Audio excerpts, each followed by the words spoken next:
Hi, and welcome to the Vet Dental Show. I'm Brett Beckman, board certified veterinary dentist, and we do this podcast every Wednesday for you, the technicians and veterinarians in general practice, to give you insights and actionable steps that make your dentistry service even better. Welcome to the Vet Dental Show and episode 2 of our amazing interview with Dr. Jodi Reed. I know you're going to enjoy this. And if you've not seen the first episode or listened to the first episode, definitely do that. But it's not inclusive to listen to this one. So enjoy this one. And then you can always go back to episode 1. So enjoy. Could benefit other practitioners from your experience, and you've made it through the veterinary dental practitioner program. You've excelled in everything that you've done in you have had to have had a lot of road bumps along the way. So if you would maybe share that maybe one of the most impactful or some of the most impactful things that you think the veterinarians in general practice, that maybe not even in dentistry, but maybe sure, in other areas that they may encounter that you've experienced and you've been able to overcome. Yeah, absolutely. And I think it's such a timely topic because I know as a profession, so many of us are struggling with so many different areas, whether it's being overworked or having too many cases, understaffed. Just the whole dynamic of our profession is having a huge paradigm shift right now. And I think there's lots and lots of adversity that is being overcome, and we're also losing people in our profession to other professions that aren't as emotionally and physically and mentally as draining as veterinary medicine is. I hope that all of us who are in this profession and who got into this because we love animals, but we also love people, and we want to be able to excel and do everything that we can, but we also want to have this work-life balance. And work-life balance, it can mean so many things to so many different people, but it means that you feel like you have some completeness in all areas of your life. And so for me, one of the hardest probably times of my life where it was, adversity, and I won't get into the detail nitty-gritties of it, but I unexpectedly lost my job that I was doing very well at, and I thought that I was going to be able to buy into this practice and be an owner in this practice, and it didn't work out, and it was unexpected, and it was 4 days before Christmas. I was 4 months pregnant, and it rocked my world, and it wasn't because I had done something wrong. It was just unforeseen circumstances that I won't get into, but it was awful. And it took me several months to be able to wrap my brain around it and figure out how I was going to do this and how I was going to get through it. And at that point I had found dentistry, and I had found you, and I had taken your canine and your feline course. So I knew I loved dentistry, and I knew it was something that was going to be a part of my ongoing career. I wasn't necessarily wanting to leave veterinary medicine, but it crossed my mind at that point. And I think I really had to sit down and do some major soul searching and figure out what it was that I wanted. I did end up landing another job because I did have a no-compete at that point. Obviously, I was 4 months pregnant, so I had a baby that was on the way, and I just had to really get my life together. So I went and worked for another practice. And I just over time, and they were good to me, and they took good care of me, and they practiced good medicine. But I just found at that point that I think I was on eggshells, having been in a position where I lost a job that was of no fault and no control of my own. And I remember going to my husband going, I've either got to start my own business or I've got to find something else to do in veterinary medicine besides being an associate. I feel vulnerable. I feel scared. I feel like I don't have control over it. And so for me, having the support of my husband and friends and family that were close to me to sit down and really work through what is the best next step for me? And my best next step was to start and open a practice. And luckily, again, you had taught me some really great foundations, and I knew that I was going to love dentistry, and I was already starting to get pretty decent at it because of the education I was getting. But for me, being able to have the ability to open my own practice and start that was the next step in my journey. And for other people, the next step is going to be to specialize in something or to find another area of veterinary medicine. And for other people, unfortunately, it makes me sad, but it's going to be to find another path outside of veterinary medicine. And so finding whatever it is that is going to fulfill you and give you the security is the best thing that happened. But the reason why I was able to do it is because I had people in my life who could support me and who could talk me through it, and to really sit down and soul search and figure out what is it that I want as a human being, but in my career and in my family life, and to be able to go through that process and sit down and soul search. And I took time. I mean, I took a couple of months to really sit down and figure out what it was that I wanted from life. And now I have the best of all the worlds. I still get to do my general practice. I get to do dentistry to really high levels, especially when I get to sit next to you and you're doing major specialty cases, and I'm by your side and starting to really push my envelope and do things. You're still doing all the root canals. You're still doing all the really major stuff, which you should be as the boarded dentist, but I'm still getting to do really cool things. I get to travel more now because I made it a priority in my life. And so sitting down and taking inventory and being able to do those things really helped me. But I think one of the most favorite thing that I get to do by your side is educate other veterinarians, and to be able to provide not only support in veterinary dentistry and to improve their skills, but personal support, and being able to get on the phone or get on Messenger or get on Facebook and support people when they are having struggles, because I've had major struggles in my life, but being able to work through those with the support of somebody who I trusted, who I respected, has been one of the best ways to get through adversity. And I want to be that for the people who are in the VDP program or our students and things like that, just like you have been for so many of your students, including me. And being able to do that for somebody helps me to be able to get through harder times in my life, because when I'm helping others, I'm helping myself.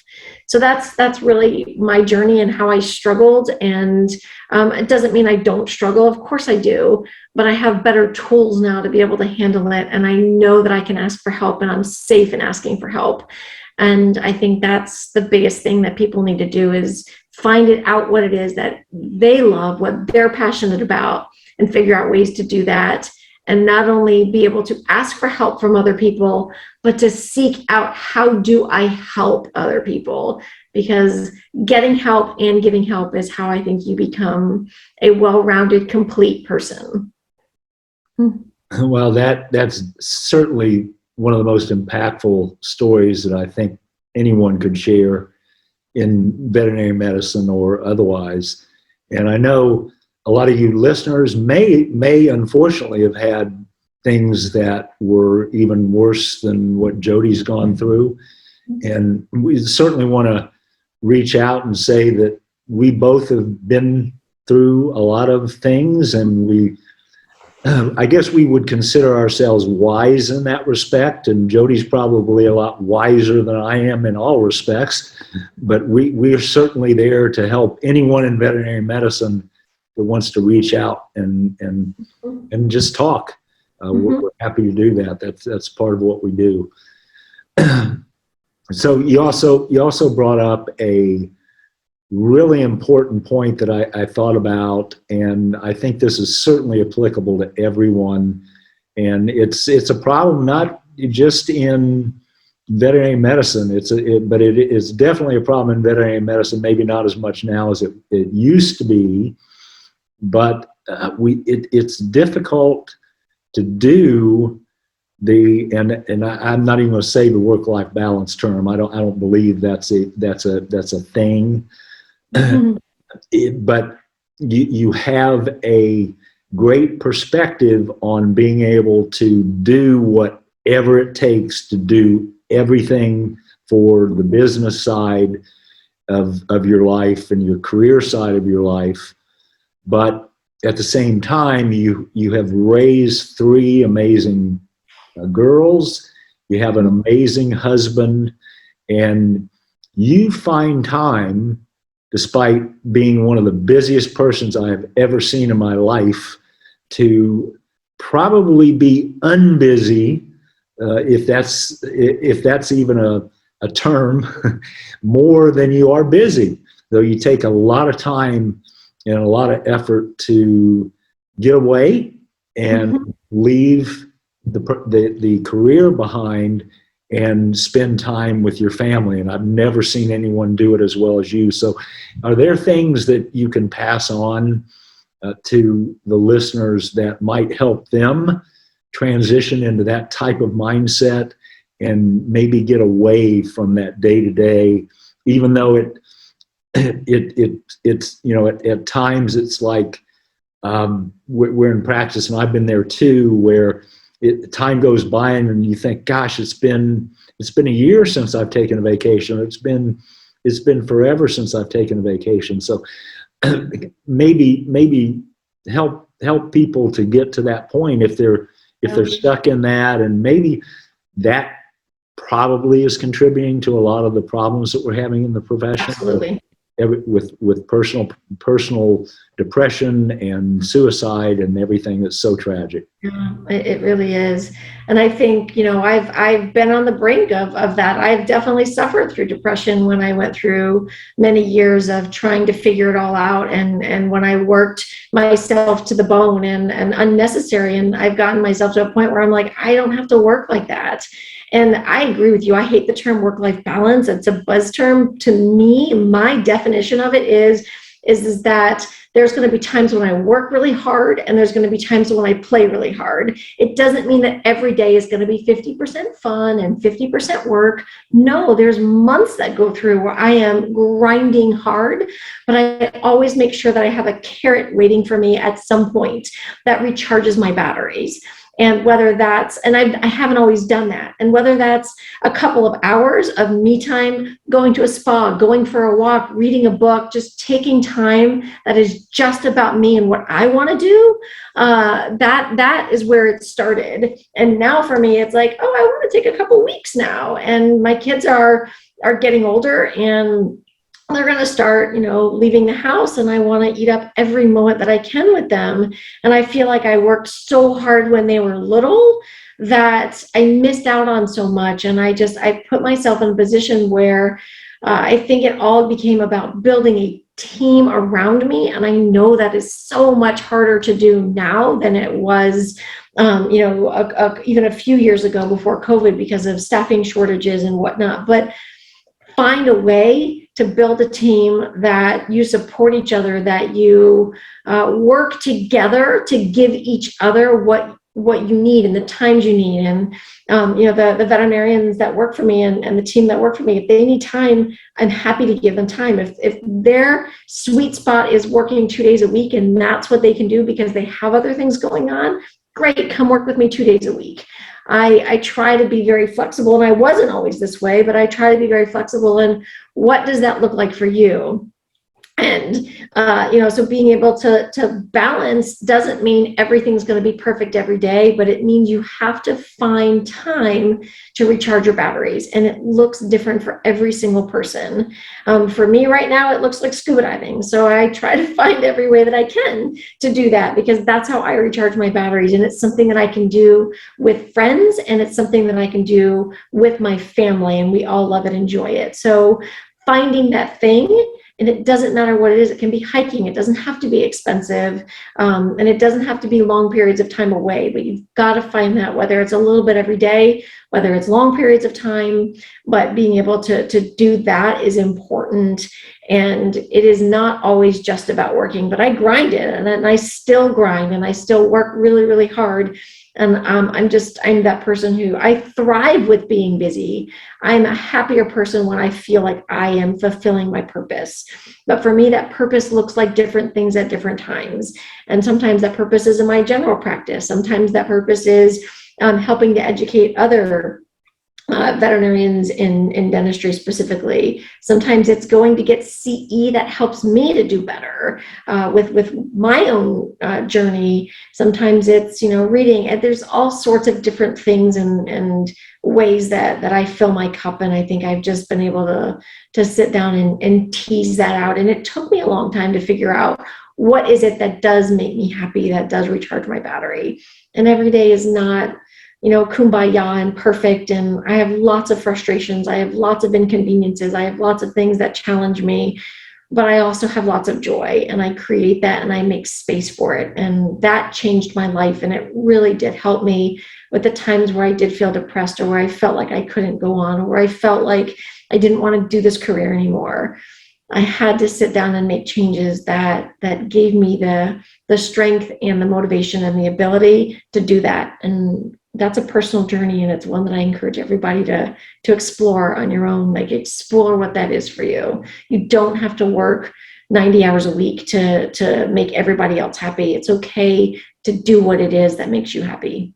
Excellent. That is an amazing finish to a wonderful session. I know I don't need to keep you any longer. I'm looking at the clock here right now. I know you've got obligations, but Jodi, thank you so much for being on. Before we close, reaching some pet parents that are in the area where you practice. So tell the audience where you practice and how they can find you. Yeah, so I practice the general practice that you and I are partnered with, that does exclusively general dentistry for dogs and cats, is here in Atlanta in Sandy Springs. Veterinary Dental Center of Atlanta, and I have other VPs here that support the mission that we have to make animals mouths happy, healthy, and comfortable, and to improve their overall health through dentistry, is right here in Atlanta and Sandy Springs. And then my general practice is in Apex, North Carolina, which is a suburb of Raleigh, where I have multiple amazing, phenomenal veterinarians and a veterinary team there that is bar none. They are so incredibly great at what they do. And I've just built this team of amazing, compassionate, caring, kind, giving vets and vet techs and assistants and resort attendants, and so much in North Carolina, called Harmony Animal Hospital. So love to see you in either one of those states. Excellent. And I've been to Harmony, and it's amazing what she's done and what her husband Jason have done with that practice. One of the most amazing practices you'll ever visit if you're ever in Apex. I'm sure Jodi will give you a personal tour. I will. I love it. Jodi and Jason. So again, Jodi, thank you so much for being here. Amazing things for the audience, and we'll see you guys on the next episode. Thanks again. I hope you enjoyed that episode. If you'd like more information about the Veterinary Dental Practitioners Program, please submit to request an invitation at ivdi.org/INV.